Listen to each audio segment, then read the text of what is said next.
Friends, मैं अमरजीत कुमार आप सबके अपना ही channel Amarjeet study with blogs पर स्वागत करता हूं। तो आज फिर आप लोगों के लिए हिस्ट्री का इम्पोर्टेंट टॉपिक जो प्राचीन भारत है उसका वीडियो लेकर आया हूं। और इससे पहले जो भी पहला वीडियो हिस्ट्री का नहीं देखे हैं तो हमारे प्लेलिस्ट में जाकर उस वीडियो को देख सकते हैं। वहाँ हम प्राचीन भारत में ऋग्वेदिक तक आ गए थे, ऋग्वेद तक आ गए थे। आज हम ऋग्वेद से आगे चलेंगे, यजुर्वेद, सामवेद और अथर्ववेद के बारे में चर्चा करेंगे। तो चलिए स्टार्ट करते हैं। तो देखिए, हमारे पास वेद की संख्या जो है 4 है। वेद की संख्या कितना है? 4 वेद है। उसमें से हम आप लोगों को बता देते हैं ऋग्वेद के बारे में। तो आज हम चर्चा करेंगे यजुर्वेद के बारे में। तो यजुर्वेद जो है, यजुर्वेद में मंत्र तथा बलि की चर्चा किया गया है। मंत्र तथा बलि की चर्चा किया गया है। मतलब जो मंत्र हम लोग को पंडित जी चाहे कोई भी फूकते हैं उस सब की चर्चा कहाँ किया गया है? यजुर्वेद में। और बलि की चर्चा है, जो बलि हिंदू धर्म में जो देते हैं खस्सी का चाहे और चीज का, तो सब की चर्चा किस वेद में दिया गया है? यजुर्वेद में दिया गया है। मंत्र और बलि दोनों की चर्चा यजुर्वेद में। अब देखिए, यजुर्वेद जो है, यजुर्वेद का जो पढ़ता है, जो उसको पढ़ता है उसको क्या कहा जाता है? तो उसको पाठकर्ता कहा जाता है, अधर्यु कहा जाता है। क्या कहा जाता है? अधर्यु। यानी कि कहा जाए तो ऋग्वेद की पाठकर्ता को क्या कहा जाता है? अधर्यु कहा जाता है। अब देखिए, यजुर्वेद जो है, यजुर्वेद में यज्ञों के नियम एवं विधि विधानों की चर्चा किया गया है।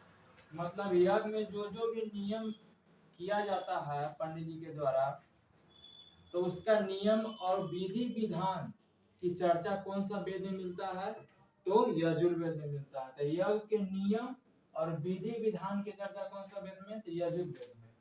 अब देखिए, बलिदान विधि का वर्णन भी किया गया है। यजुर्वेद में क्या किया गया है? बलिदान विधि का भी वर्णन। ऊपर देखे थे कि मंत्र तथा बलि की भी चर्चा और बलि के चर्चा भी है यजुर्वेद में। बलिदान की जो विधि है कि किस तरीका द्वारा बलिदान दिया जाता है, उसका भी वर्णन कौन सा वेद में है? यजुर्वेद में किया गया है। अब देखिए, यजुर्वेद जो है दो भागों में, गद्य एवं पद दोनों भागों में क्या है? लिखा गया है। यजुर्वेद जो है गद्य एवं पद दोनों भागों में लिखा गया है। पद कहते हैं कविता को, गद्य कहते हैं कहानी को। अब देखिए, अब अगला है कि यजुर्वेद के जो है ब्राह्मण ग्रंथ कौन कौन है? तो ये यजुर्वेद के जो ब्राह्मण ग्रंथ है तैत्तिरीय तथा शतपथ है। अब ब्राह्मण ग्रंथ उसको कहते हैं जो ब्राह्मणों के द्वारा इसके बारे में कुछ लिखा गया है, इसके यजुर्वेद के बारे में समझने के लिए सरल भाषा में, उसी को क्या कहते हैं? ब्राह्मण ग्रंथ कहते हैं। तो उनका ब्राह्मण ग्रंथ तैत्तिरीय तथा शतपथ है। अब देखिए, कहा जाता है कि डायरेक्टली क्वेश्चन आता है कि ऐतिहासिकता का वर्णन यजुर्वेद में मिलता है कि नहीं मिलता है। मतलब ऐतिहासिक घटना जो प्राचीन काल में हुआ है उसका वर्णन यजुर्वेद में मिलता है कि नहीं मिलता है? तो इसमें नहीं मिलता है। ऐतिहासिकता का घटना का वर्णन क्या होता है? यजुर्वेद में नहीं मिलता है। अब देखिए आगे चलते हैं। तो यजुर्वेद की कितनी शाखाएं हैं? तो 2 शाखाएं। यजुर्वेद की 2 शाखाएं हैं। पहला शाखा है शुक्ल यजुर्वेद और दूसरा है कृष्ण यजुर्वेद। शुक्ल यजुर्वेद और क्या है? दूसरा है कृष्ण यजुर्वेद। पहला शुक्ल यजुर्वेद और दूसरा कृष्ण यजुर्वेद। तो इतना चीज हम लोग देख लिए कि यजुर्वेद के बारे में मतलब जानकारी प्राप्त हुआ है। और एग्जाम में इसी से क्वेश्चन पूछता है कि बलिदान विधि का वर्णन किस वेद में है? गद्य और पद किसकी मतलब गद्य और पद दोनों भाषा में कौन से वेद को लिखा गया, इस सब के बारे में पूछता है एग्जाम में। तो इतना तो हम लोग देख लिए यजुर्वेद में। अब चलते हैं सामवेद में। तो सामवेद जो है, सामवेद में साम का जो अर्थ होता है, साम का अर्थ होता है गान होता है। साम का अर्थ क्या होता है? गान। मतलब गान बजान संगीत, इसका अर्थ होता है। साम का अर्थ होता है गान होता है। अब देखिए यहाँ पर सामवेद में यज्ञों के अवसरों पर गाए जाने वाले मंत्रों का उल्लेख किया गया है। मतलब यज्ञ जब होता है तो उस अवसर पर जो मंत्र गाया जाता है उसका वर्णन किस वेद में है? सामवेद में है। लेकिन यज्ञों के नियम एवं विधि विधान की चर्चा कौन में है? यजुर्वेद में है। यहाँ पर कंफ्यूजन हो जाता है कि दोनों यज्ञ से रिलेटेड है, लेकिन यज्ञ के नियम और विधि के विधान की चर्चा करेगा तो यजुर्वेद।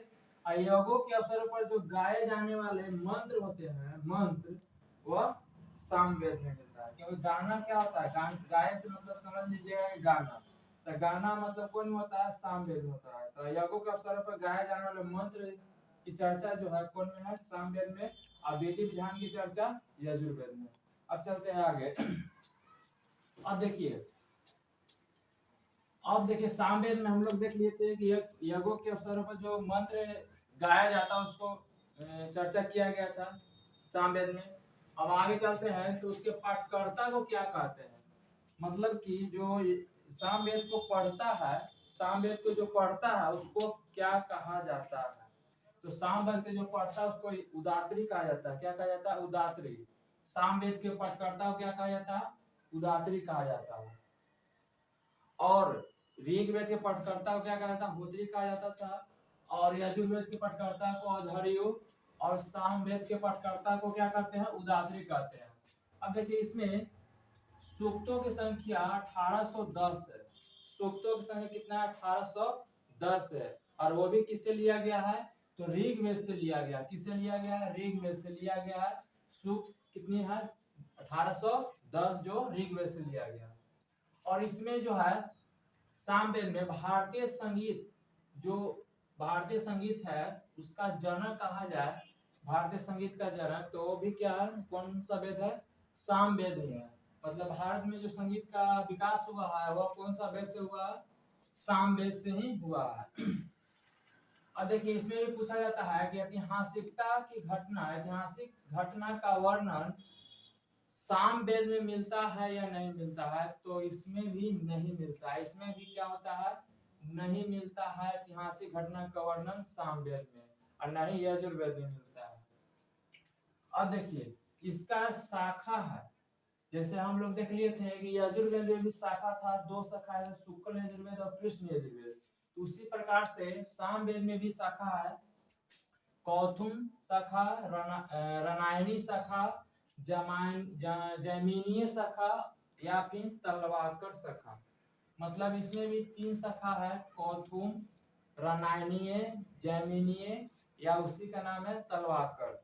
तो इतनी शाखाएं हैं किसमें, सामवेद में। और देखिए इनका ब्राह्मण ग्रंथ भी है, सामवेद का ब्राह्मण ग्रंथ भी है, पंचविश है, एक संडविश होता है। एक और क्या होता है, संडविश होता है। एगो क्या है, पंचविश। संडविश भी होता है, एक संडविश एक पंचविश होता है। जो ब्राह्मण ग्रंथ होता है किसका, सामवेद का होता है। ब्राह्मण ग्रंथ आप लोग बताए थे कि वेद को समझने के लिए अपने सरल भाषा में जो ब्राह्मणों ने लिखा था उसी को क्या कहते हैं, ब्राह्मण ग्रंथ कहते हैं। अब इतना हो गया सामवेद के बारे में। अब चलते हैं अथर्ववेद के बारे में। तो अथर्ववेद से भी क्वेश्चन बहुत अच्छा बनता है एग्जाम में, और मतलब कि डेफिनेटली आता ही आता है एग्जाम में। देखा जाए तो बिहार के एग्जाम कोई भी हो, चाहे सेंटर के भी एग्जाम हो, तो उस सब में आता ही आता क्वेश्चन है।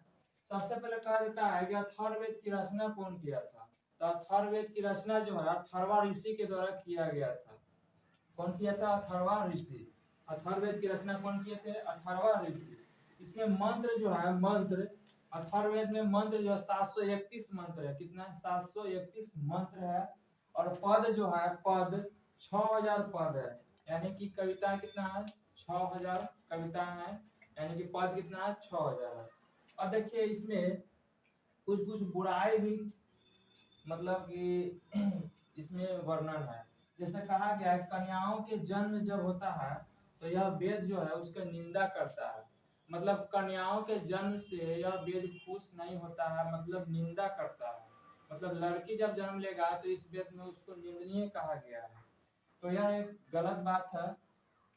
तो इसमें वर्णन किया गया है कि इसमें अथर्ववेद में कन्याओं के जन्म की निंदा कौन से वेद में होता है, तो कौन से वेद में, अथर्ववेद में।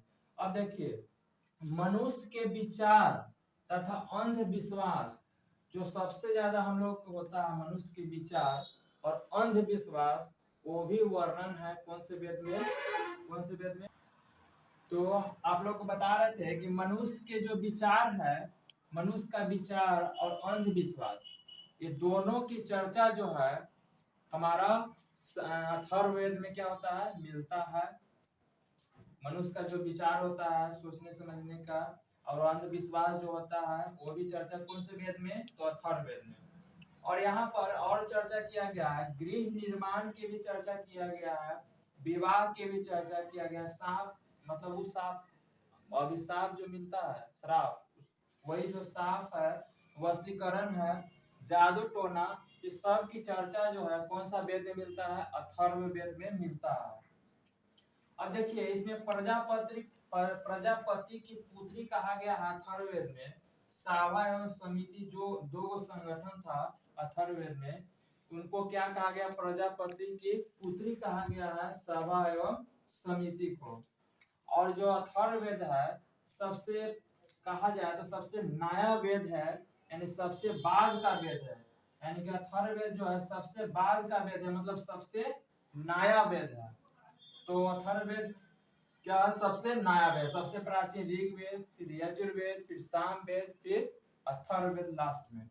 अब देखिए अथर्ववेद के भी शाखा होता है, तो इसका भी शाखा है सौनिक और पैपलाद। सौनिक और पैपलाद होता है, कौन कौन होता है शाखा, सौनिक और पैपलाद किसकी शाखा है, तो अथर्ववेद की शाखा है। ब्राह्मण ग्रंथ इनका भी है, तो ब्राह्मण ग्रंथ जो है अथर्ववेद का गोपक है। ब्राह्मण ग्रंथ कौन है, अथर्ववेद का गोपक है। तो आज के लिए इतना ही रहेगा इस वीडियो में। तो थोड़ा सा क्या हुआ कि लाइन कट गया, तो थोड़ा सा अंधेरा गया होगा वीडियो में, तो प्लीज कोऑपरेट कीजिएगा। तो आज इतना ही रहेगा आप लोगों को इस वीडियो में, और जल्द ही नेक्स्ट वीडियो इसी से आगे आप लोग लाएंगे। तो जो भी इस वीडियो को देख रहे हैं, जो भी इस चैनल पर नए हैं, तो लाइक सब्सक्राइब जरूर कीजिए और ज़्यादा से कीजिए। जय हिंद, जय भारत।